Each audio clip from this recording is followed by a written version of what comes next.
Hey, Mike. What? Who's got next? What's good, y'all? It's your man, Hezo. Welcome back to the Blacktop, where I always got Nate, you feel me? So I want to give a quick shout out to the Spurs and Spurs fans out there for getting the #1 pick last night in the draft lottery. Obviously, they're going to get the big prize of Victor Wembanyama. I was going to do a video on that, but I ultimately decided not to. Now, I might do a video on the DeJounte trade now that the Spurs officially have the #1 pick.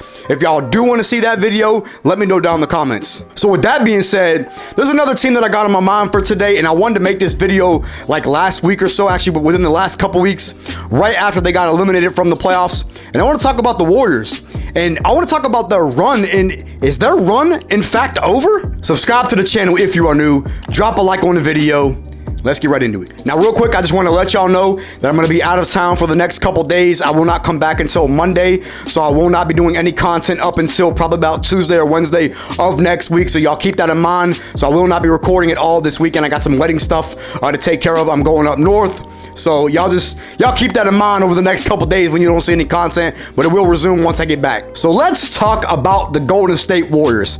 And this is a topic that I've seen across multiple platforms. I've seen it on Twitter. I've seen it on YouTube. I've seen it on First Take. I've seen it just on other ESPN talk shows, whatever you want to call it. And the big question is, the Golden State era, is their run, their dynasty, is it officially over? Now, that's a big question.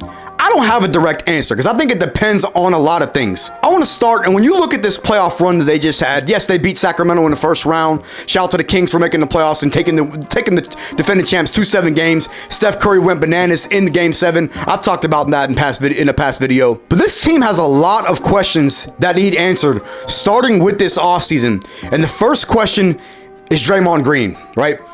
Is he going to return? I think it's going to depend on a lot of things. Money is obviously the #1 thing. Do they have the money to even bring Draymond back? Will he take a pay cut? There's a lot of things that are going to factor in if they're going to bring Draymond back, and I do not know if it's even possible. Does Draymond even want to be back? I don't think that the Warriors can continue their championship window without a guy like Draymond Green. Now, he was not great in the playoff series against the Lakers. We understand that. Klay Thompson was not great in that playoff series against the Lakers. We understand that. Jordan Poole was not great. I'm going to get to him in just a minute. But the glue of this Golden State Warriors, dynasty over the last handful of years has been Draymond Green. You have to keep him on the roster if you are going to remain a championship contender going forward. Draymond's a free agent at the end of this season. So again, what's his contract look like? I don't know. He is, I think, 32 years old now, somewhere around there, 32, 33. Do you pay him a $30+ million contract at the age of 32 with multiple years? I'm not in the front office of the Golden State Warriors. I don't know. I don't know what his value is. But again, the way the roster is currently constructed, it's going to be hard for them to bring him back unless he takes a significant pay cut. So now let's move on to Klay Thompson. Klay Thompson has 1 year left on his deal through next season. He's another guy that really struggled against the Lakers. What does his value look like at the end of his contract? He'll be 33 by the time his contract expires. Does he take a pay cut? Do you bring him back after his contract is up? Is he a max player? These are all things that Bob Myers and the Golden State Warriors are going to be looking at, evaluating this roster this season and next offseason. And there's just so many questions. They're so far into the luxury tax. They got a guy like Wiggins who they just paid. Jordan Poole just got paid. His contract extension kicks in next year. When you factor in all of that, it's going to be hard to remain a championship contender with the salary that they have. A lot of the young guys want playing time. Jonathan Kuminga has voiced that he wants to be, a rotation player, a starting type player, going forward. Or if not, he wants out. We already saw the trade of James Wiseman because he did not fit. They don't have a lot of wiggle room. That's the big thing. They have a lot of guys that are either on expiring deals or they're on bad contracts, a la Jordan Poole, and it's going to be hard for them to continue to build and construct a winning championship roster. Not just a playoff roster, but a championship roster around Steph Curry. Now, can it be done? Of course it can. Now, I want to talk about Jordan Poole for just a second. If I'm in the Warriors front office, I am heavily, actively shopping Jordan Poole.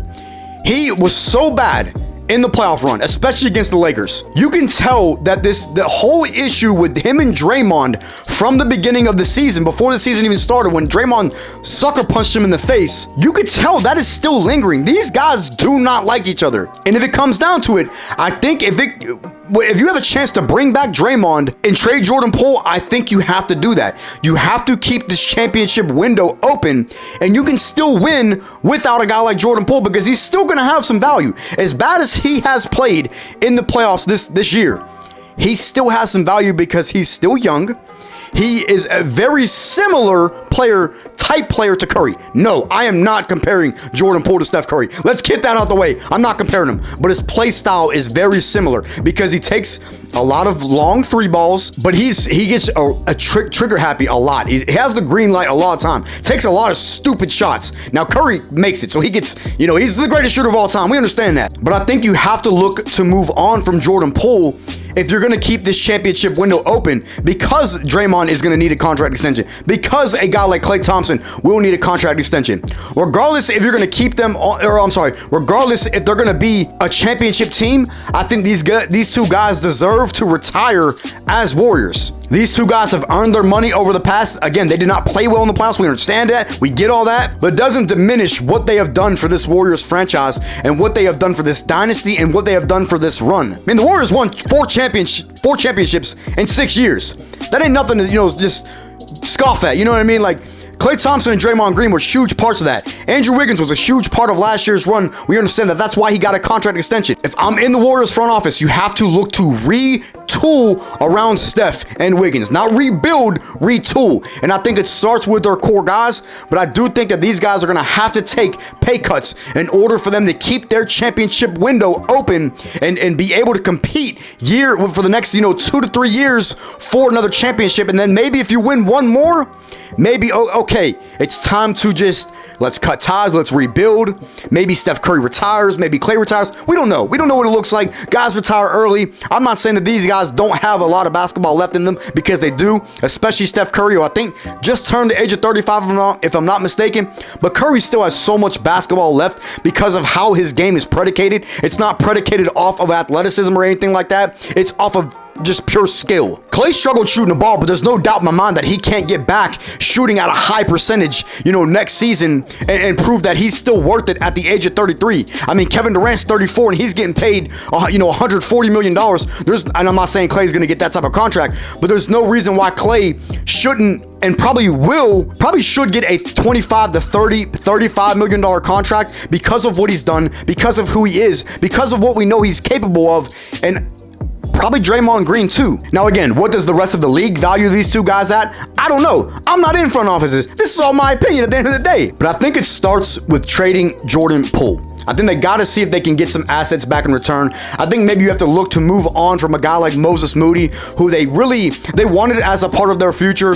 He has not really been, he hasn't been great. He hasn't been terrible, but he hasn't been great. A guy like Jonathan Kuminga, he hasn't been terrible, but he hasn't been great either. He showed a lot of flashes. He looks like he could be a really solid player, but for what the Warriors are trying to do, I do not know if these two guys fit. I think they need to get a couple more vets that are ready to win now in the locker room, and then once you win maybe another championship, or once your run is officially over, some people think it is already, I'm not going to go that far, then you look to hit the reset button and look to rebuild. But I think that there's still a lot of basketball left with this team.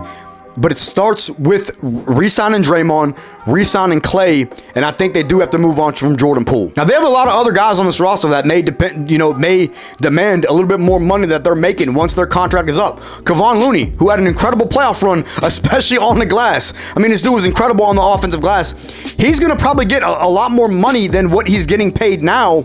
Gary Payton, who got a contract last year from the Blazers, or not last year, but this past offseason, who obviously came back to the Warriors in the James Wiseman trade. What does his future look like with the Warriors? These are all huge question marks going forward. In the Warriors, I'm not gonna go as far as saying that their run is over, but they have a lot to figure out. Not a lot of wiggle room because of the luxury tax. These guys are not cheap players. You're gonna have to figure out if you're Bob Myers in that front office and what these players are worth, and are you willing to let them go for nothing, or are you willing to pay them more than maybe what they're worth at this point in their career, it's just a lot of question marks, man. At the end of the day, you have Steph Curry on this roster. And as long as you have Steph Curry on this roster, you have a chance to compete. You have a chance to compete for a championship because Steph Curry is that type of player. He's that high caliber of a player. I have him in my top 5 all-time players. Some of y'all may disagree with that. I think he's the greatest point guard to ever play. Some of y'all may disagree with that. That's my opinion. But as long as you have Steph Curry on this roster, you have a chance. Will Klay Thompson be there in the future? We don't know. Will Draymond be there in the future? We don't know. Will Andrew Wiggins be there? We don't know. Probably. I would think so after they just gave him the bag. Will Jordan Poole be there? We don't know. I don't think he should be. I've already voiced that. So I'm going to pretty much leave it there, man. Not too long of a video, not too long of a topic but I wanted to go on here and talk about it because I didn't get a chance to the last week or so whenever they got eliminated from the playoffs. But this was a topic that I did want to address and I did want to talk about for all you other basketball fans out there, Warriors fans out there, things of that nature. Y'all leave thoughts down in the comments. Do you think the Warriors championship run is over? Do you think their dynasty is over? Again, all that good stuff. Drop a like on the video. Now we'll catch y'all next episode.